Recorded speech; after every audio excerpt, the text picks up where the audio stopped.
Hi guys, welcome back. I'm sorry.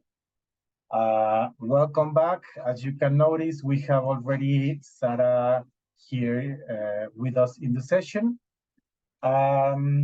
So Sara is pretty aware of how the session is going to be working. I already explained it to you.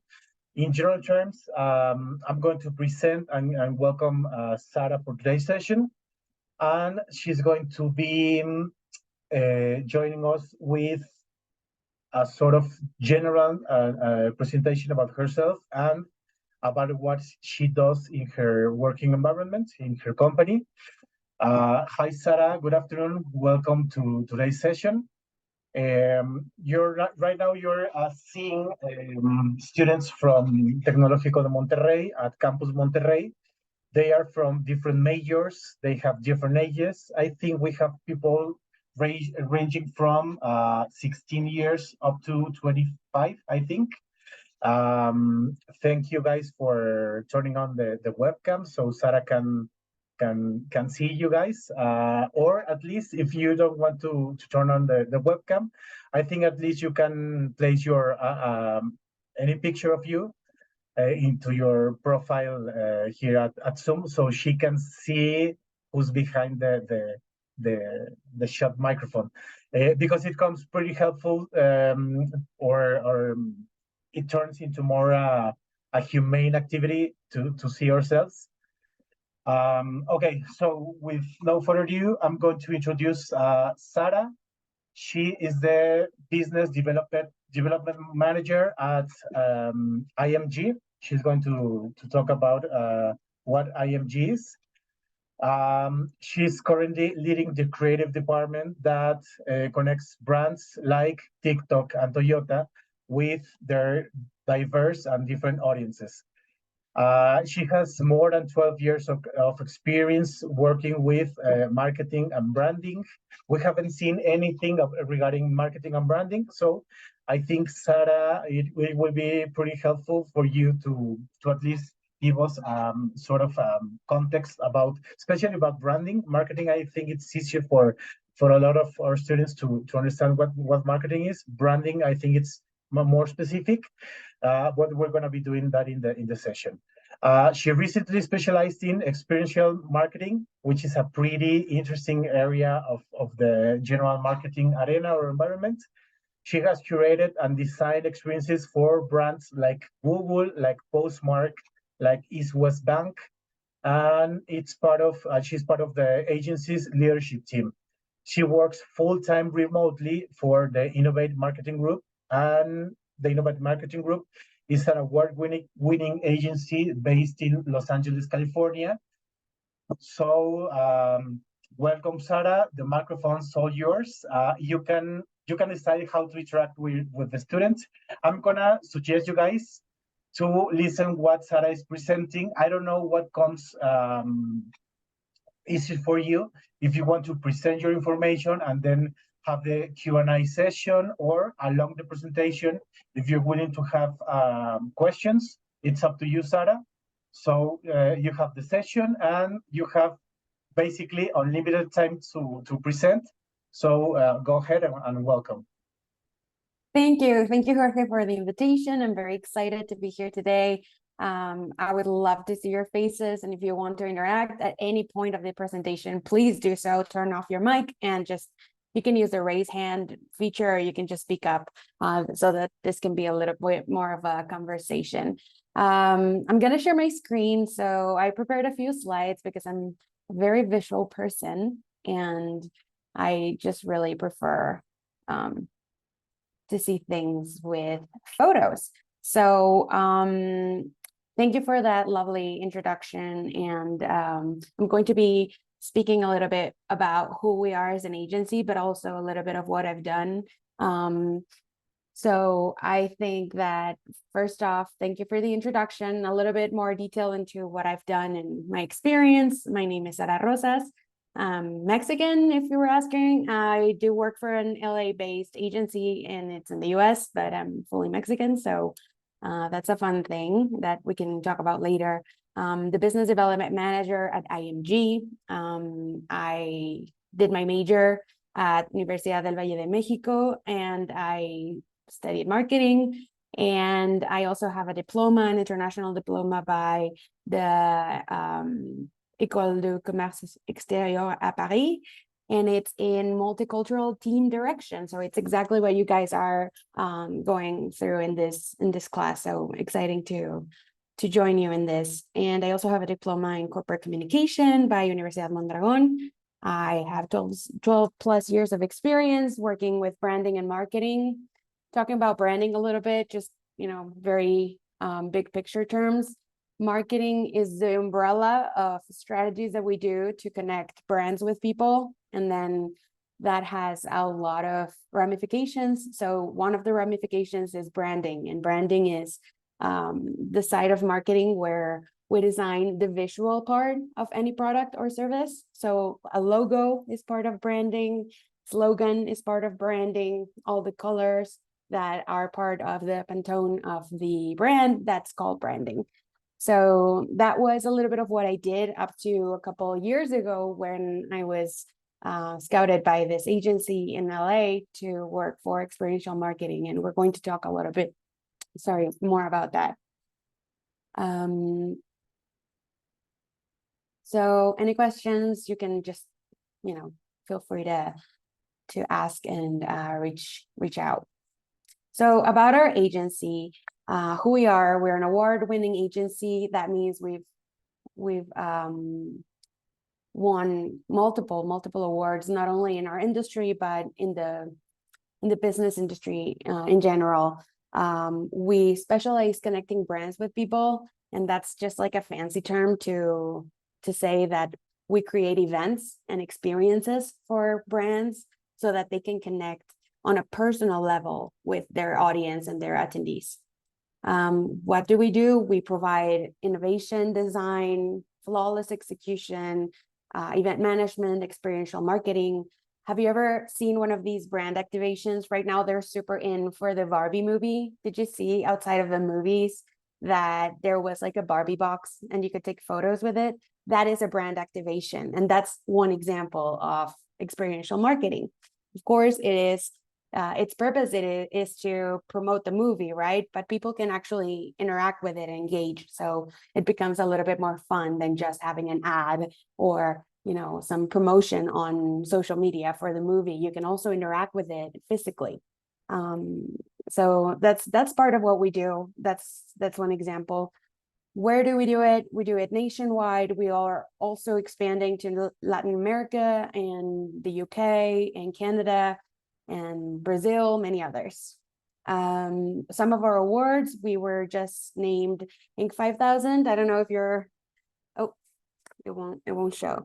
I don't know if you're familiar with this magazine, but it's one of the top magazines I would recommend you follow, especially if you're majoring in something related to business. And this list, what it says is we're one of the 5,000 companies with the biggest growth in the world, really. So very excited about that. We also just got an award that says that we're part of a list of 100 vendors nationwide for events. So that's just a little bit of bragging of what we do. And, we love doing it. So it's really good to share when you are passionate about something. And we say that we help fuel brands to change lives for the better. This is our mission, and this is part of who we are as a company, but it's also part of who we are as a core. All of the events we do, they have to have a positive goal or outreach or intention. We don't do events that don't have that purpose.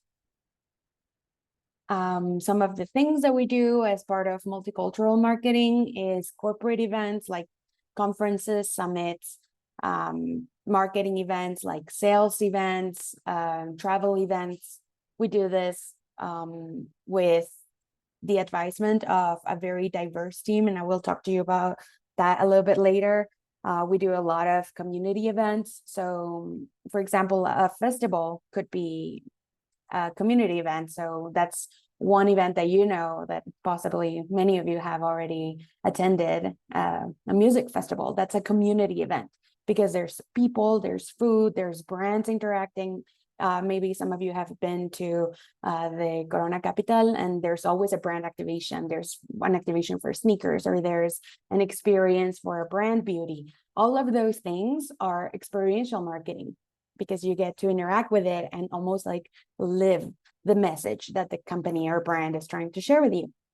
We also do something called DEI events, and DEI events are diversity, equity, and inclusion events. So that means that our events are very adjusted and adapted to any sort of person. So it could be anywhere from not only religion, race, gender, gender identity, also disabilities, neurodiversity. So we take into account all of these considerations whenever we're planning an experience, and that takes part of the design of the event.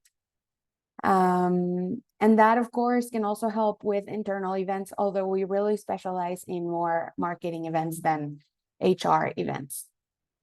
So far, do you have any questions? Do you have any comments? Anything you want to add? No? Perfect. Sara, if you're willing to answer it right now, Yeah. Ada is asking you what famous brands have you worked with? I don't know if you have that part of the portfolio in the presentation, but I think you can address that right now without problem. That is a great question, and I opened the chat so I can see it. Thank you for reminding me. I've worked with many famous brands. Google is the top one. That's my main client.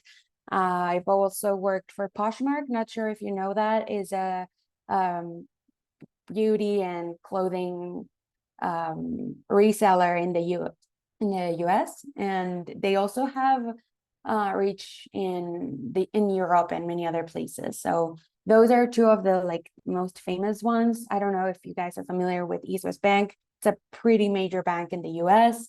We also work a lot with TikTok. We work a lot with YouTube and other Google partners.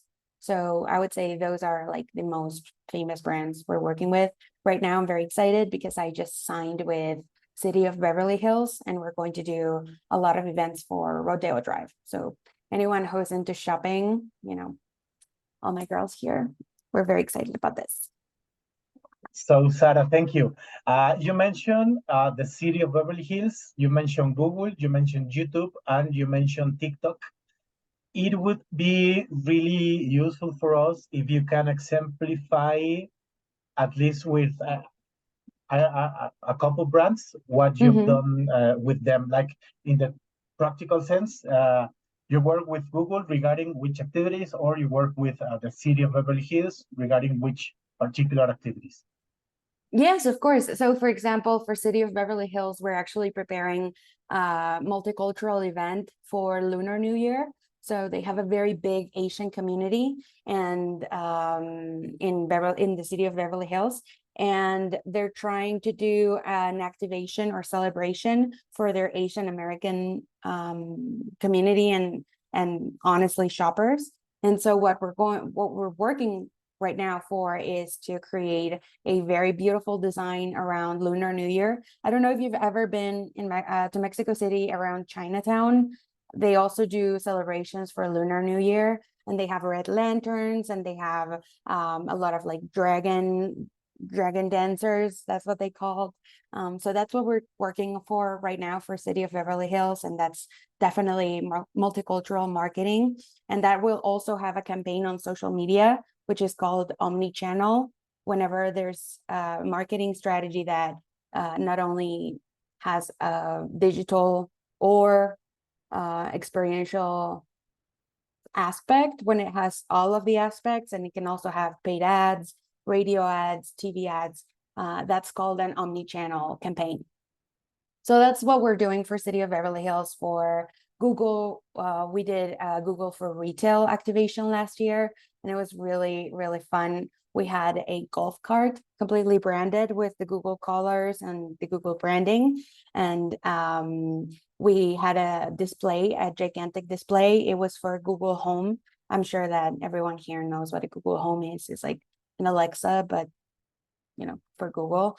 And what we did for them is we had a very big display on the golf cart that people, of course, wanted to take photos with, but then it also educated people on like the benefits of the product. So it was not only to see a cool, you know, photo opportunity and take a photo with it, but you could also learn about the features of the product and the benefits of the product and how to even use the product, because we had a lot of senior citizens that don't necessarily know how to use this technology. So whenever you have an opportunity as a brand to showcase and show your audience and your clients how to use your product, then that's a great opportunity. So those are two examples just last year and this year. We've also done Jewish celebrations for other clients, like Hanukkah and menorah lighting. We're working right now to have it's Hispanic Heritage Month, as you can see in my backdrop, right now in the US. So we're doing an event for East West Bank to celebrate the Hispanic community. So those are some of the examples I can give you. Honestly, we have so many events. We have more than 200 events each year, so there's a couple. Awesome. I can show you a little bit further a list of our clients. This is basically where we operate. So all across America, Mexico, Cuba, England, Spain, and recently Brazil. These are some of our happy clients. We have a lot of financial clients. We also do a lot of hotel openings and celebrations. We have Google, Meta, TikTok, YouTube, ByteDance. For the gamers, we have Evike, and we also have Activision, which are developers. A lot of retail brands as well. And we also work with a lot of associations like Latino Coalition, California Water Association, and we mostly do conferences for them. Now let's jump in, if you'd like, into a little bit more of like multicultural leadership and how to manage that portion of our agency. We're a very diverse agency, and that means that we're very different. So basically, our differences unite us, and we really make the most of our qualities. Each culture, each religion, each gender has its own very particular pros and cons, and it's always a challenge to work in a multicultural environment. And to be honest with you guys, honestly, it's always going to be multicultural. Like, at least in Mexico, you're always going to work with at least with an American or with an Asian person or with someone from South America. So multiculturalism should really be a forefront part of our education and training as leaders. So that's something that I took in college, and I didn't know that it was going to be so useful. And it ended up, you know, giving me a really good opportunity to work for a multicultural team. So as you can see from the photos, this is our team. We're mainly women. There's only 2 men in the agency. We're very like small agency with very big clients. So that's fun. We do have 2 men in the agency. They're not forgotten, and we love them. But yeah, we're mainly women, and we come from all the backgrounds. There's a couple of Mexicans. There's a couple of Asian people. There's a couple of Middle Easterns, and we have every color and flavor in the agency. And that is honestly a superpower, but it's also, it doesn't come without its challenges, right? Working with different people will always come with challenges. I don't know if anyone has any questions so far or comments. Like, do you want to talk about, like, if you've ever worked with like someone from another country, maybe an exchange student, put the country on the chat, please.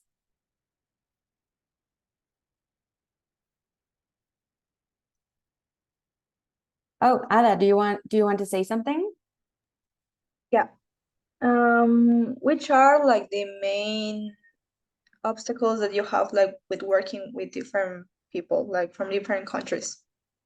Yeah, that's a great question. We're gonna go through it. I would say communication.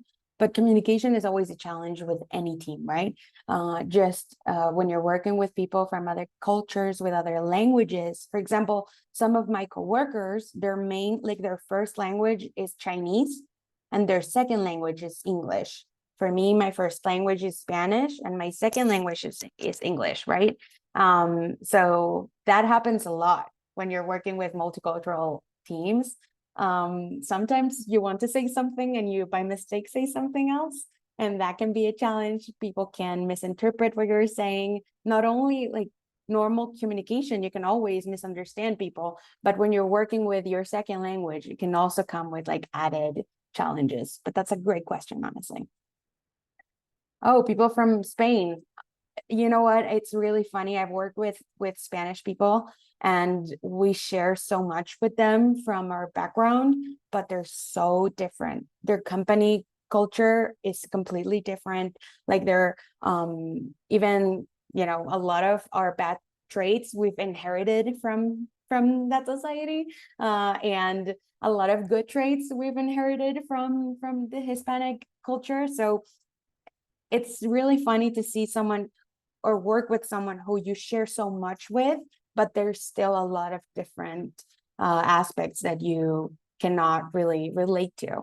One of them, for example, I can share with, and a specific example is that Mexicans are we have a bad reputation to be punctual, to not be punctual, that we're very late for everything, right?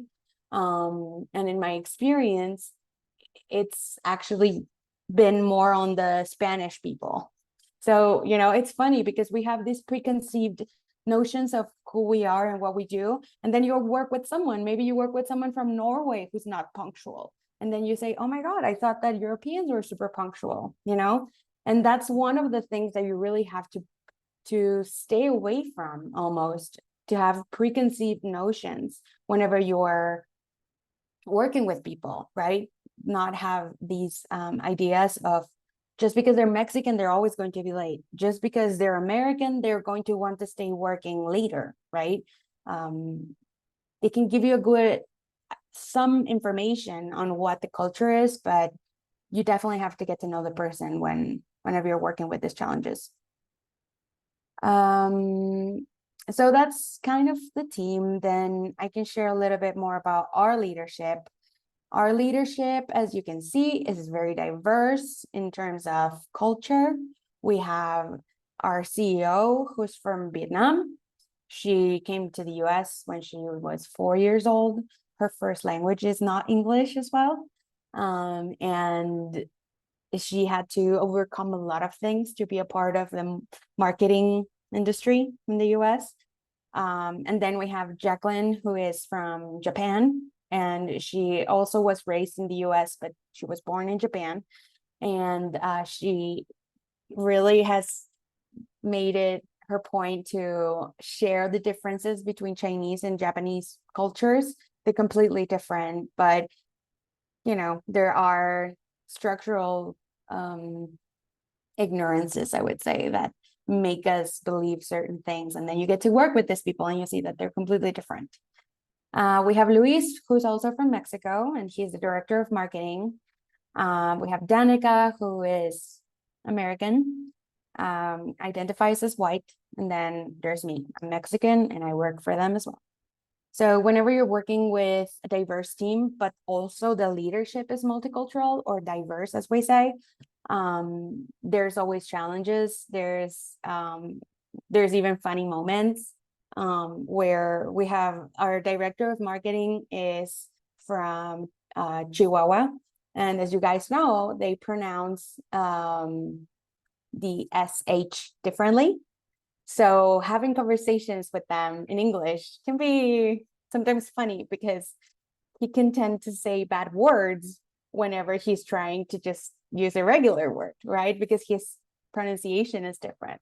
And that's just one of the funny things of working with people, right? In any case, but whenever it's your second language, of course, it just becomes funnier. Some challenges and strategies that I wanted to share with you guys. This is just in my experience. These photos that you see here are from our meetings. All of our meetings are online. That is a challenge. Why? Because just like you guys are having this meeting on Zoom, probably in your house or at, you know, the library or somewhere else, at the coffee shop, probably. You have to stay focused on what you're saying, on what you're listening to, but there's so many distractions whenever you're not in person. So this is my reality. All of my meetings are online. Even for the people that are in office, they also take the meetings online on Zoom. So that's one of the challenges for sure that we encounter. There's always someone who doesn't have power. There's always someone whose Wi-Fi is low. There's always someone with a baby crying in the background. So there are so many challenges that can come through, but I put here that one of the strategies is having supportive leadership. So when you are dealing as a leader with people who work all across the country, all across the world, really, we have people working from the Philippines for us. There are executive assistants. And of course, maybe for them, it's the night, right? So for them, there's not a lot of noise, but then there's an ambulance. And when it's really late at night, you can listen to the ambulance like perfectly, right? You can even listen to the name of the person who is in the ambulance. So it's insane. It's really crazy whenever you're having, whenever you're having a meeting on Zoom, but then we have a weekly meeting, but then we also have quarterly meetings, and those meetings last around 4 hours. So I feel you. I understand. It's a challenge to stay engaged, and it's a challenge to stay in interaction, in continuous interaction with your speaker when you have to be sitting down at the same place for 4 hours without free coffee or free donuts, right?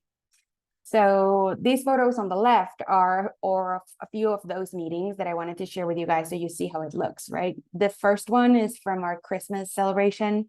And we always have a meeting at the end of the year to celebrate all of our success, everything that we accomplished.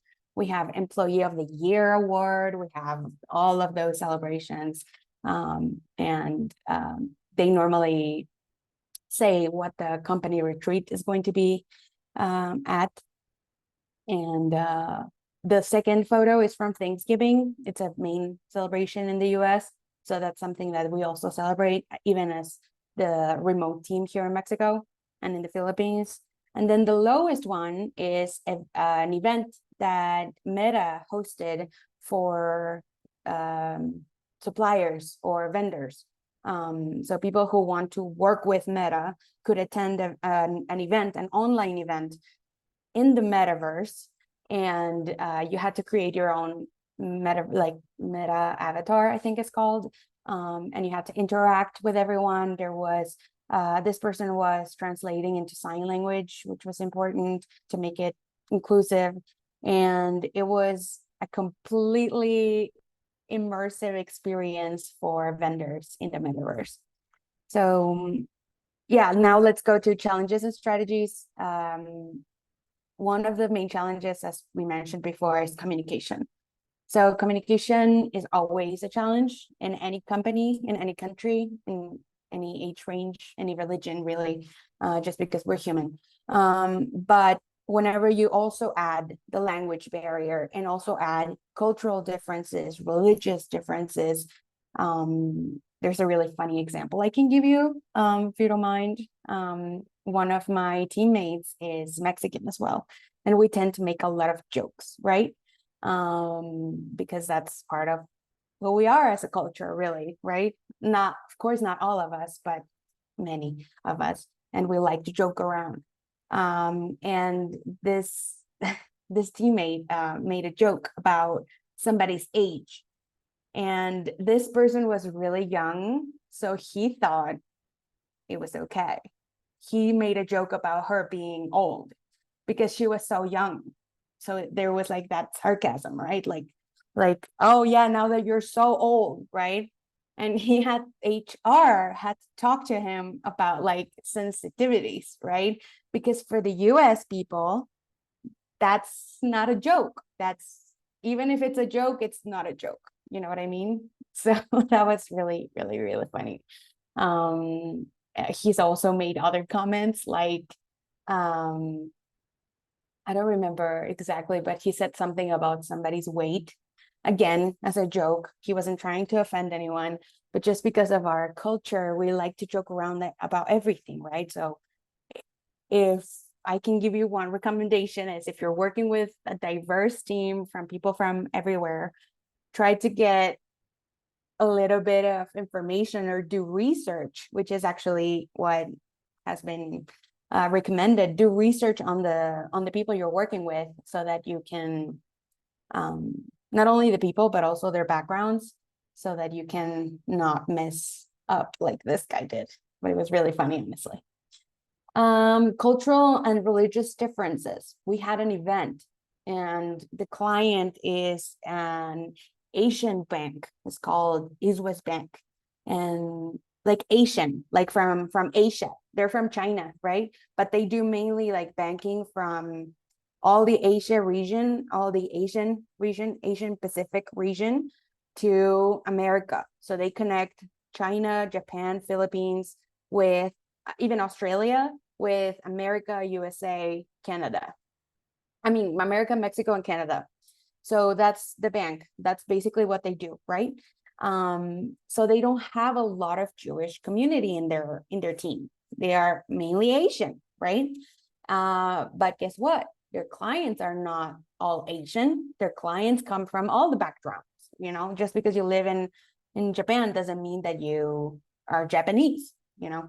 So one of the things that happened that was really funny is that they had a celebration for the anniversary of the company in a Jewish holy day. So it was a very big mess up from our client. And they called us and we said, hey, you know what? One of the things that we provide for our clients is a DI calendar. So that means that we do research on every religion, every background, even like what's the difference between Latinx and Hispanic? What's the difference between Asian and Asian Pacific? You know, there's so many things and details that we don't know about our, you know, the world, really, the community. And so now we gave them this calendar so that they don't do events that might feel offensive to their client base. So that's another example I can give you about like religious and cultural differences being a challenge for working with companies. And this company has a gigantic marketing department, but none of them were Jewish. So they didn't know that it was a religious celebration. So imagine your company has the company anniversary on December 12th in Mexico. December 12th traditionally is a celebration for the Virgin, right? Virgin Mary. And imagine you're an American company. Yes, you're an American company and you want to celebrate your anniversary. And it just happens to be on December 12th. If you don't have, and if you don't pay attention to these dates, you can really mess up and you can really offend some people and make them feel like they're not important to you. When that's not the case, it's just that you really have to do some research. And that's part of multicultural marketing. Lifestyle and approach to work. That's another challenge whenever you're working with a multicultural team. Some teams prefer to have meetings in the morning. Some teams prefer to have meetings in the afternoon after they've done most of their legwork. Some of them prefer to work from home. Some of them prefer to work from the office. I'm an office person myself, so my team was very supportive and they have provided me a space where I can go work so that I don't have to work from home. So that's something that used to be a challenge, but then because I have a supportive leader, that was just turned into a solution. Punctuality, like I mentioned before, that's really, really important. That's something that we deal with every day. I'm in the client side of the outreach, and sometimes clients can be 15 minutes late. or 20 minutes late, and that means that for my next appointment, I'm going to be 15 to 20 minutes late. Wrong. You cannot be late, right? You cannot be late for your client meeting. So even though your client was late, that doesn't give you permission to be late for your next appointment. So those are the challenges, of course. And connectivity, that Wi-Fi sometimes can be a nightmare. Connectivity issues, even having access to a computer, or even having access to a fully functioning computer, or I don't know if you guys are not old enough for this, but in way back when, we used to have an IT department physically. So whenever your computer froze or when your computer died, you could take it physically to the IT person, and you would be like, that's your problem. Like, you deal with it. I don't care. It's company property, right? And now you have to deal with it yourself. It's happened to me when there's issues with Zoom, or there's issues with anything, a login. We use a platform called Monday for project management. And whenever Monday is not working, I have to fix it myself. There's no more IT. So that's another example of the challenges of working remote. Of course, there's benefits, like just getting up and getting a coffee whenever you want, and doing laundry while you have meetings and stuff like that. But there's definitely challenges. Some of the strategies we've done as a leadership at IMG is the use of technology. We have shifted from Windows to Mac because we were having a lot of issues with Mac processors, and the company made the decision to shift everyone to Mac. And we're also using iPads for support during events. So the use of technology can really make or break your day. If it sounds very simple, but I think you guys understand, whenever like WhatsApp is down, it's a nightmare, right? Like, it's horrible not to be able to communicate. It happens the same way in companies. So next thing we do is communication training. That is something we actively take part of, like almost once every quarter. We have communication training. We have someone from really respected institution called Pepperdine, which is a Stanford school for business, and we have an advisor from that place, and they come and they give us training on conversation skills, negotiation, how to solve problems, and many other things. Another strategy that's really important is having strong company culture. Anyone here knows what company culture is? Have you heard? Like, what do you think is? You can put in the chat like one thing. Like, one thing I can tell you company culture is uniforms. That's one part of company culture, right? So that's one portion of it. Another thing. For example, in Spanish, we can call company culture cultura organizacional, maybe. That's exactly right. Yeah. Okay. So you guys can give examples around that concept. If anyone knows or can think about something, for example, I don't know if you've seen, but there are certain companies where you can work at that they have a really strong company culture, like Kellogg. Right now, I think they're going to change the name to something else. I don't remember, but Kellogg has a really strong company culture. Why? Because believe me, if you know someone who works at Kellogg's, they will tell you. They will tell you again and again and again, and they will tell you because they have their keychain has a K. They will tell you because they use the uniform, even though the uniform is not obligatory. They will tell you because it's everywhere. They post on social media that they work for Kellogg. They really incentivize that. The team really almost does like promotion, like marketing, but for internal purposes. So I'm very proud to work for Kellogg. Coca-Cola does the same. PepsiCo does the same. They provide opportunities for people to say loud and proud that they're part of that company. And that makes the team very strong. And that gives you a sense of purpose, that gives you integration, that gives you engagement. People really want to come to work, even though nobody loves to work.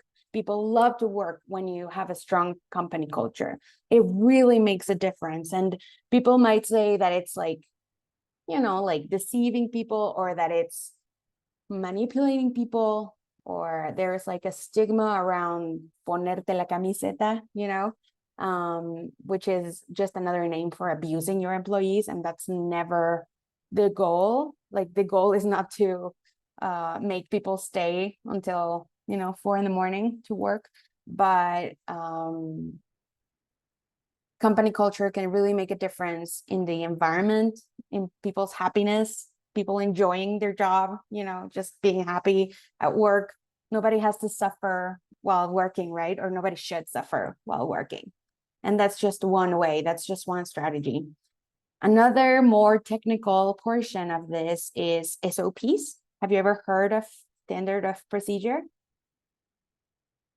They're literally manuals for your work. They're like your job description, but with steps, right? So everything you do, there's a description for it, and there's an explanation for it. There are many times when working with multicultural teams, and any team really, where the lines are not very clear, where my job ends and my partner starts. So having SOPs help you create a boundary within the company to see what do you have to do and what do I have to do and what we can collaborate on. And it also helps with company culture, because if you're taking on so many projects from another department, which has happened to me, for example, I love marketing, but I'm not in part of the marketing department in my agency. I'm part of the business development department. And that's more of like the creative proposals for the client. And whenever I start working so much with the marketing department and I have a revision of my SOP, they will say, okay, how many hours have you spent working for marketing? And then you can say, oh, I worked 100 hours this quarter with marketing. And then normally your supervisor or your leader will say, you're spending too much time on that. That's not your job. And it can also help you with promotions, right? With your development in your career. Whenever you're working on projects that are not in your SOP, and you're doing not only your job, but also the extra mile, that normally works in your advance to have promotions. But it also helps the company to see who really is working most efficiently, where to put their efforts, how to give bonuses, and all of those fun stuff. So that's another strategy, standard of procedure. Having clear KPIs. So standard of procedure is just how to do it, but then KPIs, anyone knows what a KPI is?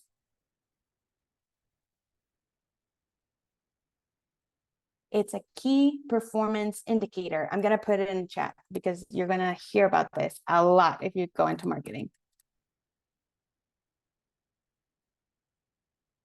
Key performance indicator. KPI. My KPI is the number of clients brought to the agency. That's what they measure me with. I have to bring in 4 new big clients every year and 8 smaller clients every year. And that has, of course, a dollar amount to it, but I have an exact number of what I have to accomplish per year, per quarter, per week, per month, you know, and those are called KPIs. And if you reach your KPI, you're reaching your what. And just to like clarify, SOP is the what and the KPI is the how much. Team-driven company. This is a new term in the US and I really love it because it's really how we manage our agency.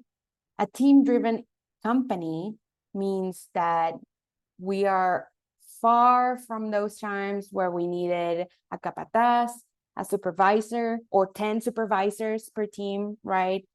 We're past that time. Companies are shrinking. Now, every company is made of a team of like the 10% of what it used to be 20 years ago, 50 years ago. I think you know this. There are not a lot of assistants anymore. You have to be your own assistant, right? So you're at least doing the job of 2 people. That is just basic knowledge. So whenever you're working in a company that has all these goals and all of these things that you want to reach, you need to have a team-driven company. That means that everyone has their own responsibility within the strategy of the company. There is something called a big picture mission, and that's something that we put together every year, and we say, where do we want our company to be in a year?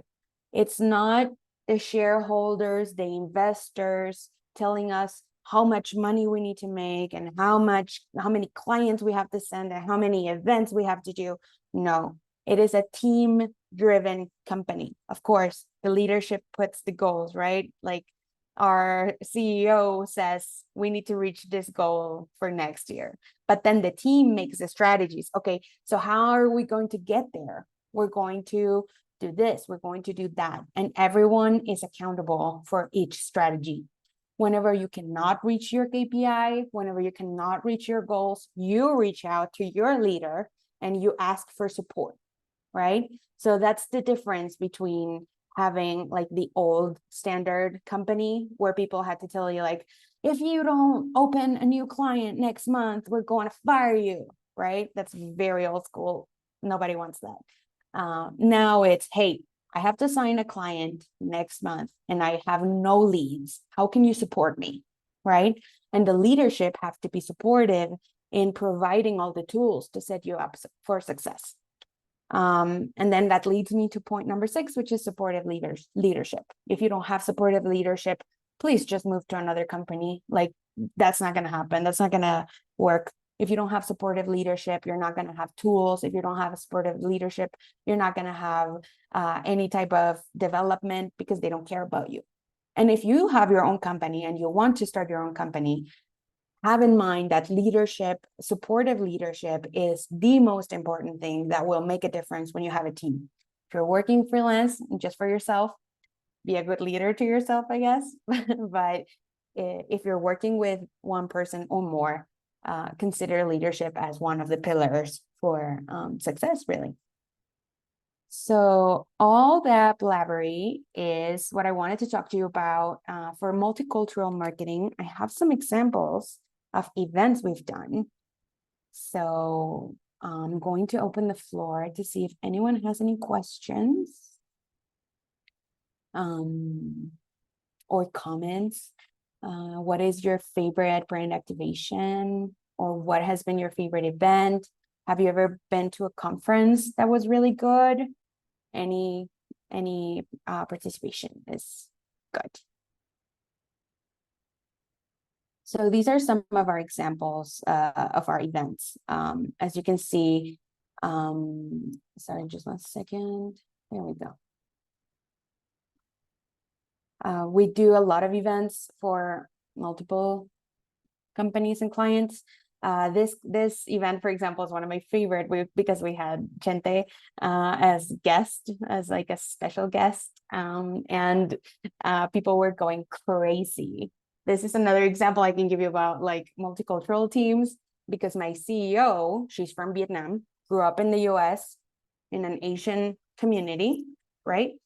And then they told her, hey, we're going to have like the special guest list. Here's the special guest list, right? And this event was actually for the president. We had Trump and Pence on that event as guest speakers. Our client is not the White House. Our client is the Latino Coalition, but we had to be vetted by the White House and the Secret Service to host the event. Like everybody had background checks and it was very intense.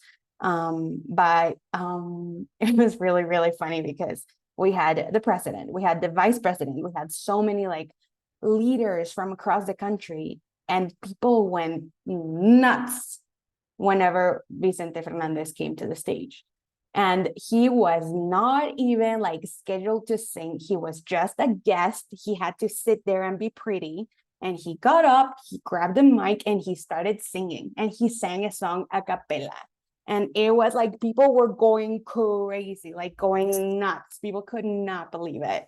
So my boss tells this story of like, I remember listening to everyone like yell and like screaming and like, oh my God, like who is that? And then she was like, who is that? Like literally, who is that? Right. And she did a quick Google search and she was like, oh my God, I did not know that we had like such a big celebrity. And of course, it's the Latino Coalition. So that means that it was mainly Latino guests or attendees. People were nuts and it was so much fun. The video is crazy. So this event was really, really fun. It was a conference for the Latino Coalition. The Latino Coalition is a really good association that works to improve the rights of Latino people in the US. And they hosted the president and vice president almost to like ask them to respect the Latino community. For that same client, we did this Latina Prosperity Summit, and that was to really empower and showcase the power of women's business in the industry, like women-owned businesses. I don't know. Have you ever seen those products at Costco that say Mujeres Emprendedoras? There are many products. Check it out. Next time you go to Costco, you're going to see it, or even HEB. They have it there. It's a logo. I'm going to show you which logo. Of course, this is in Spanish. I mean, in English, but it's this logo, women owned. Can you see it? So that logo, but it says Mujeres Empresarias. So it's the same, but just Mexican division. And that is an organization that unites all of the businesses that are led by women, and they empower them and they connect them to the government to look for tools and support them into developing. Basically, we had an event, a really cool event that I was very lucky to attend at the SoFi Stadium. I don't know if you're familiar with this stadium. It is an American football stadium. For me, it's where Taylor Swift went, but maybe for you guys, it's something else. It's a very big stadium, and we had an event there. It was really fun. We have a yearly women's leadership conference, which is this top left corner photo. And we've had people from everywhere, from Africa, the Middle East, Asia, Europe, of course, and everywhere else. We created this, I love this event. It's actually a yearly event. It's called Casa TikTok, and it's a campaign to bring all of the influencers from TikTok to unite, to just get together and see how they can help the community. And it's almost like a nonprofit event, but also combined with marketing, which is something that I love working for. They had these events where they had a lot of influencers, and we also had one for Black TikTok, which is this right corner one. We've done Hispanic Heritage Month for East West Bank, which is super fun. We had mariachi and folklore dancers and piñata making activities, and it was really fun. We've also done a lot of this is a brand activation we did for BMW. There is something called the Festival of Lights in LA every year, and many companies do these like inflatable activations, and they're so cute and so fun for Christmas. So this was our activation for BMW. It was a car, and it had like two little bears, and you can't see it here, but it had like a QR code where you could register and you could win one of the cars. So it was really fun. Pala Casino, this is one of the multicultural projects I worked for directly. It's a very large casino in California. And we did an installation, decoration basically, for their Lunar New Year, which is the Chinese New Year. And we had a lot of do you know about the Chinese zodiac? There's something called the Chinese zodiac, right? And so whenever you came in through the casino, you could get there was a sign with all the years, and depending on each year that you were born, you could get a small card with a beautiful gold printed animal of your zodiac sign. So it was super cute, and everyone could get it with their name written on it. It's just a way to interact, because of course Asian people know what their Chinese zodiac is, right? But it's just also a way to celebrate people it's also a way for people that are not Asian to celebrate with the Asian community, and that brings integration, and that brings community, and that is just really fun. Oh, I see a question about the Oscars photo. That is a really cool event. Let me go back. I wish I had put more photos, but East West Bank had their 50th anniversary, and they celebrated at the Museum of Motion Pictures. That's an actual museum. That's where the Oscars are held sometimes. It used to be at the Kodak Center, but I think that doesn't exist anymore. But this place is a beautiful, beautiful venue. And so, of course, we were at the Museum of Motion Pictures. We did an Oscars themed party. And so the whole event, the whole museum was decorated with statues from the Oscars, but you also had a red carpet welcoming you. So whenever you came in, you felt like a celebrity, you felt like you were part of the celebration, and you were like a celebrity, and you could take your picture taken. And they even had fake paparazzi. So whenever this was to celebrate their 50th anniversary, right? So this was for their employees to come in and celebrate with the company. So imagine you go to your company party and you're welcomed by fake paparazzi. It was just super funny. It was so much fun. People were so excited. And then you walked the red carpet, you had your picture professionally taken, and then you walked into this beautiful venue that was very Oscars inspired. I am very happy to share our page. We have a podcast in case you're interested in marketing and events and experiential marketing. We have a podcast that I sometimes participate in. These are all of our social media pages. Our website is innovatemkg.com. Here's my LinkedIn if you want to connect with me. And I'm gonna just open the floor to see if anyone has any other question or just a comment. Do you want to participate? Anything at all?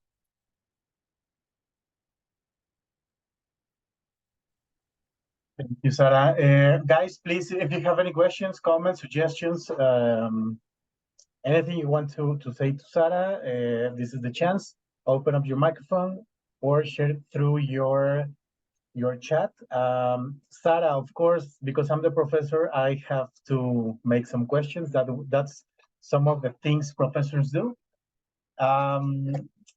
I think the information you showed us today comes pretty interesting and well focused on the topics we're reviewing on all across the course. I have a particular questions regarding the metaverse. I don't know if you have any information about that or not. The question that popped me up when you showed the image of this metaverse meeting, I don't know if I'm saying correctly. What about this virtual modality, virtual experience? Is it going to be something that's going to come up in the recent months, in the forthcoming years? What is it that you perceive regarding the metaverse? Because I'm asking you this because you mentioned something really important, which is the online communication. and everything that it has to do with online relationships. For us, for example, right now we're in different places. We come from different backgrounds. We managed ourselves to get into this session on time and on place, but online communication in general, it comes with its own challenges just for the online modalities. What about the metaverse? Because I think the metaverse modality has its own particular challenges, and I think that's my particular perception. I don't think that we haven't solved how to communicate properly through online channels. And if we add this layer of the virtuality, I don't know what's going to happen. What's your impression? And any of you guys, if you happen to know about something regarding the metaverse, the meta virtuality culture, etc., please feel free to share this information because it's really new, I think, for all of us. What's your perception, Sara, regarding that? I think that's a really good question. I I think it's here to stay for sure. So there's a couple of things here to mention. First is that we host, for example, virtual events, but also live events, so in person. And whenever there was COVID, most of our events, all of the celebrations moved to virtual, right? People could not gather. If you went to a conference a couple of years ago or 5 years ago, it was 1,000 people in a conference room. And during COVID, that was just completely impossible, right? So I would say 2019 to 2021 was a difficult time for events. Everyone wanted to do virtual events.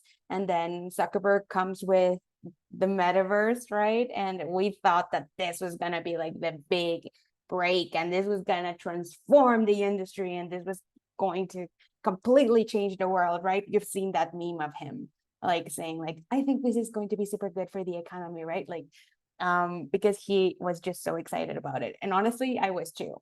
There's of course a whole industry in the metaverse. It exists, it's going on, but there's something that really cannot be replaced from human interaction, in-person human interaction. I love that schools like Tech have this like hybrid situation where you can still have the advantages of technology for connecting people, so that maybe your professor is attending a conference and then he's also able to, teach their class. But there's just something that is completely irreplaceable about human connection. That being said, there's still a lot of virtual events happening. I say events, but I just mean like anything that happens virtually, right? So for example, some of my clients, like the bigger clients like Sony Pictures, they used to have a conference each year for the vendors. So for people or companies that provided services and products to them, right? And it was a gigantic conference, a gigantic event. It was like 200 people at least. And they had to make an event for 200 people, which is a lot of money. And now they just have a virtual Zoom like this, like you and I are doing. And they provide, the updates of the company. There's still a lot of, there's a term called gamification and interactivity. And that is just features. For example, Zoom has been a really smart integrating gamification. So for example, that you have a whiteboard, right, with Zoom.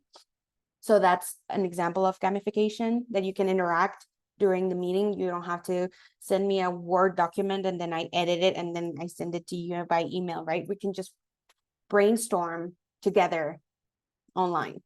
And then of course, there's something called Zoom events, and you can have a conference with networking opportunities. And I don't know if if you guys use this option, but there's a feature called breakout rooms, and you can have people like in the same Zoom meeting having conversations. So for example, right now I tell you, okay, let's do an activity, right? We're going to separate you into teams of 3, and you're going to talk about brand activations that you like.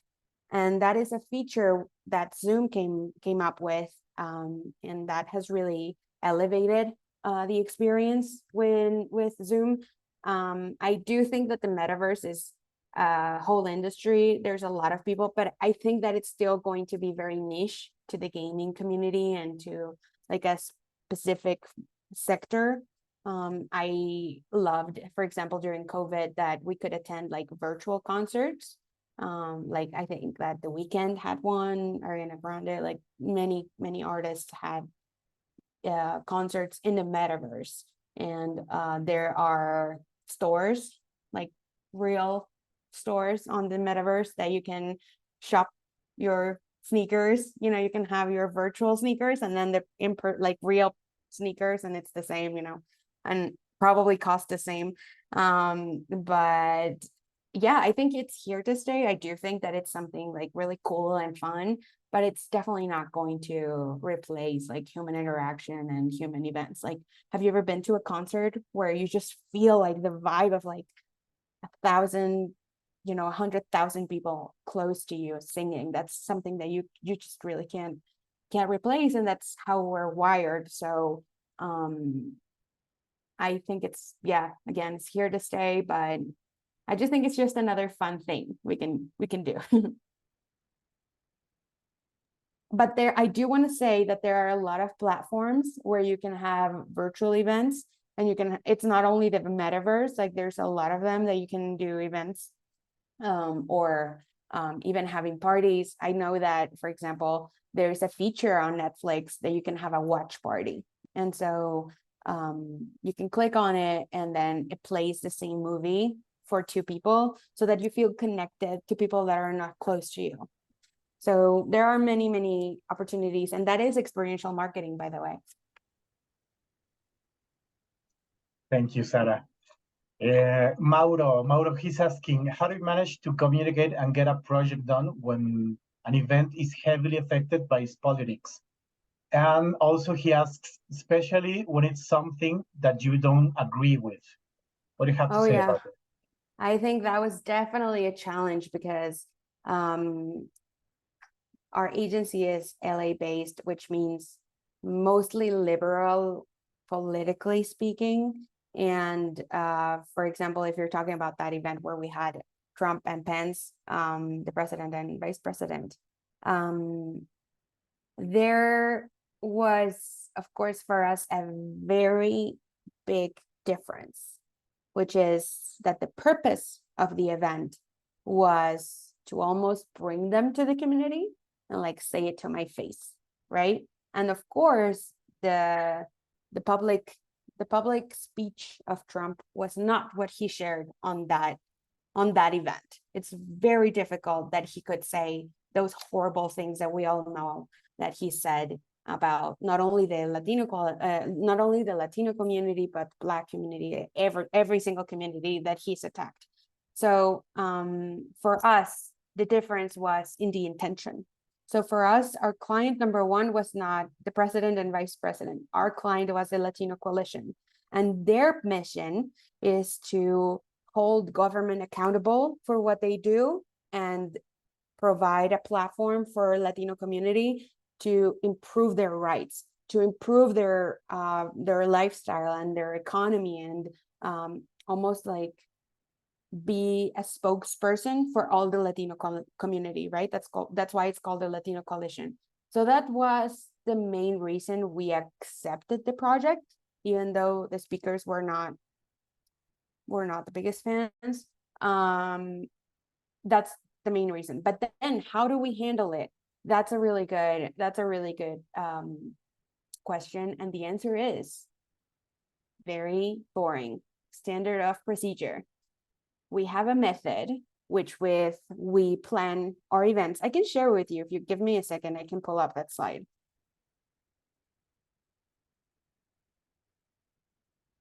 Just one sec. But in the meantime, we have a method, and this method is our recipe for planning events. So we don't really have to think about, we don't have to reinvent the wheel each time we do an event or each time we do a project, we kickstart a project. We have a standard procedure, and we assign a project lead, and we assign assistants and project managers, whatever it is, depending on the size of the project. And then you just follow the recipe. You just follow the procedures. And of course, because you have a supportive leadership, if there's a roadblock or challenge, you can raise your hand, ask for support, and there's always someone to support you during the process. But I would say that that's the how. Let me pull up the slide if you just give me 1 sec. Because we do have a method, and we actually registered our method as a trademark. Okay, if your teacher doesn't mind, I can share you one of our proposals for City of Beverly Hills. In the proposal, I enter full screen. Okay, so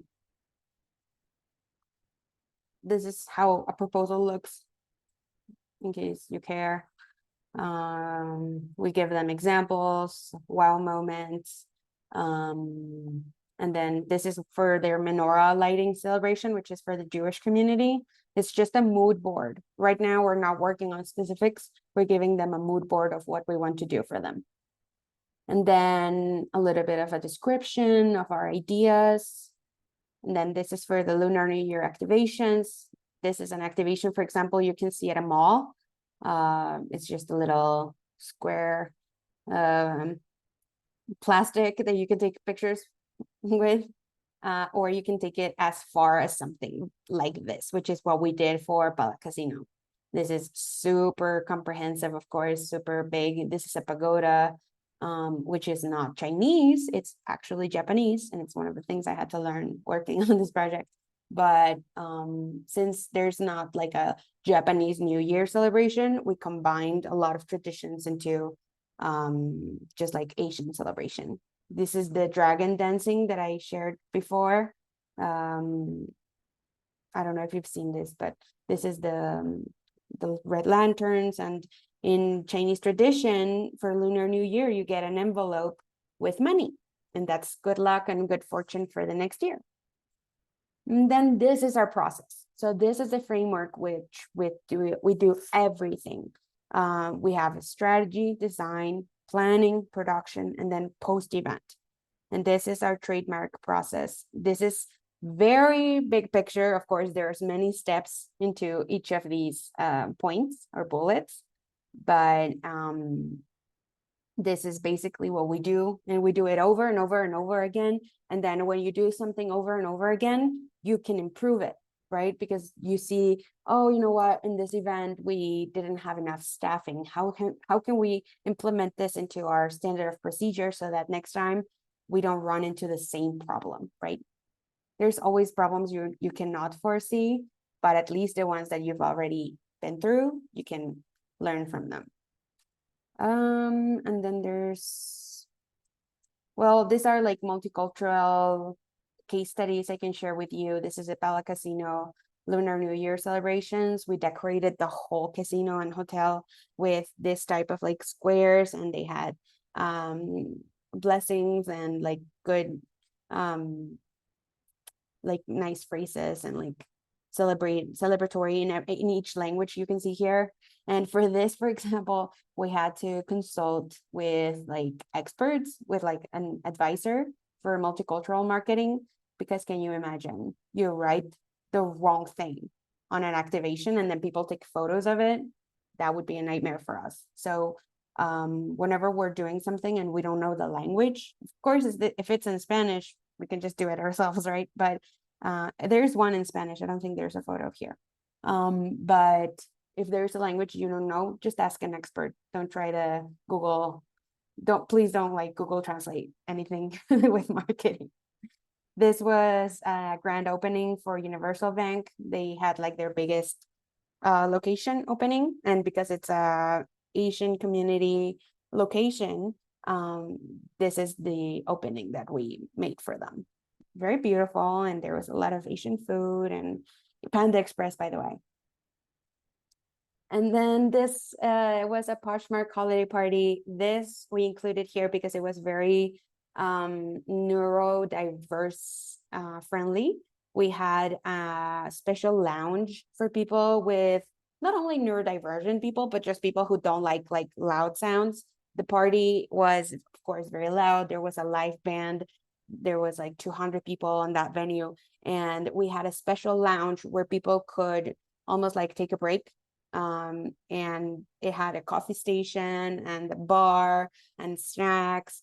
And it had like a screen with photos of the team so that you could still like celebrate, but without feeling overwhelmed by the event. So sadly we didn't take a photo of the lounge, but yeah. And then, yeah, basically that's what I wanted to share with you guys. We also do wellness events, which is basically a type of event where you go to feel good. And that's honestly great. In this one for East West Bank, they actually had like a surprise day off. So it was a whole week where you could take the day off, and they had massage, and they had aromatherapy, and they had consultants, therapists, if you wanted to talk to someone, if you were having a rough week. And so this was there for the whole week, and you could take like whatever time you could, with whenever it was permitted or whenever it was possible, you could just go there and take a break.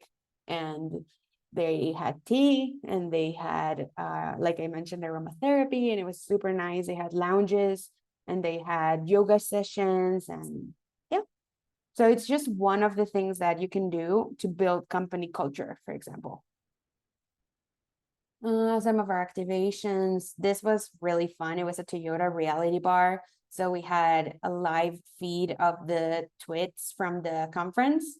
And then we also had people with VRs, and they could drive their own Toyota in the VR. And that's what I wanted to share. If you can see here, this is a little bit more about our impact process. These are like the pillars of what we do: innovation, working with mission, planning, focusing on attendee experience. So that means, have you ever been to even one of the tech events where it's so long, like there's like 10 sessions back to back?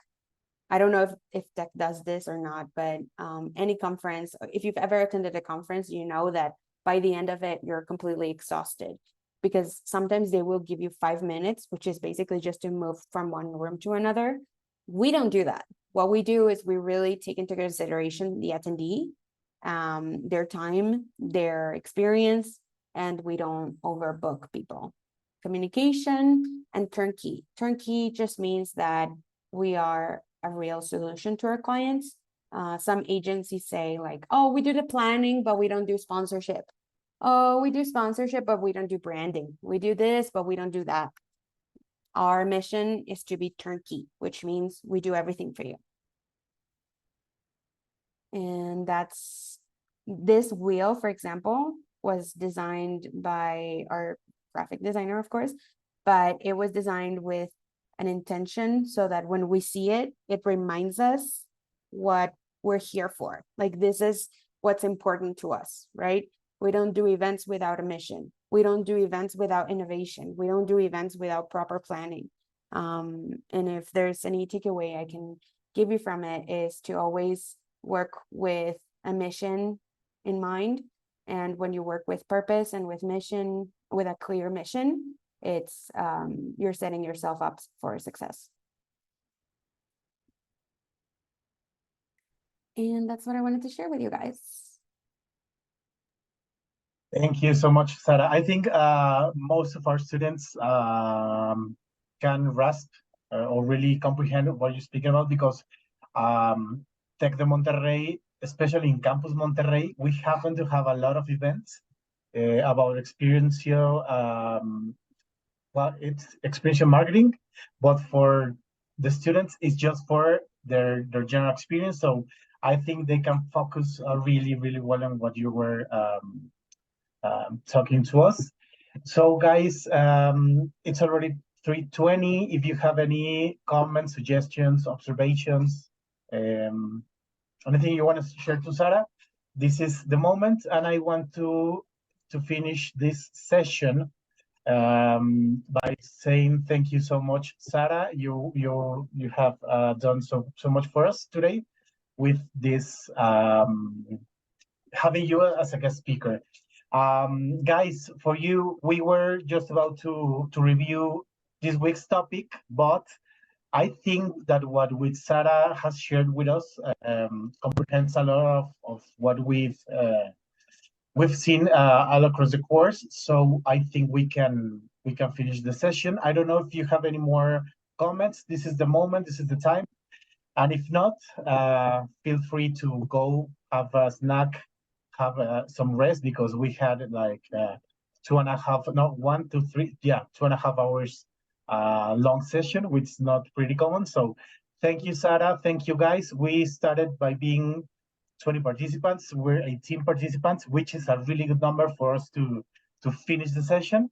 I think it was a great success. And thank you also, Sara, for being our godmother, nuestra madrina, the guest speaker sessions. I think it was really successful.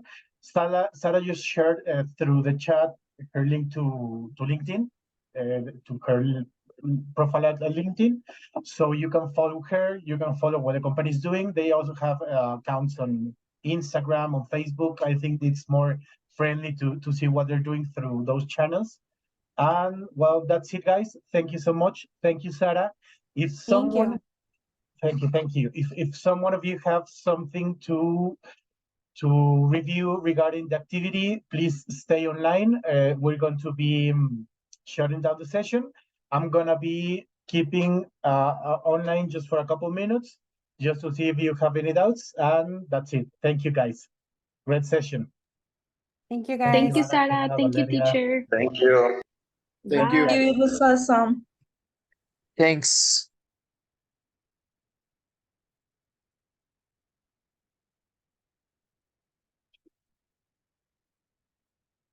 I just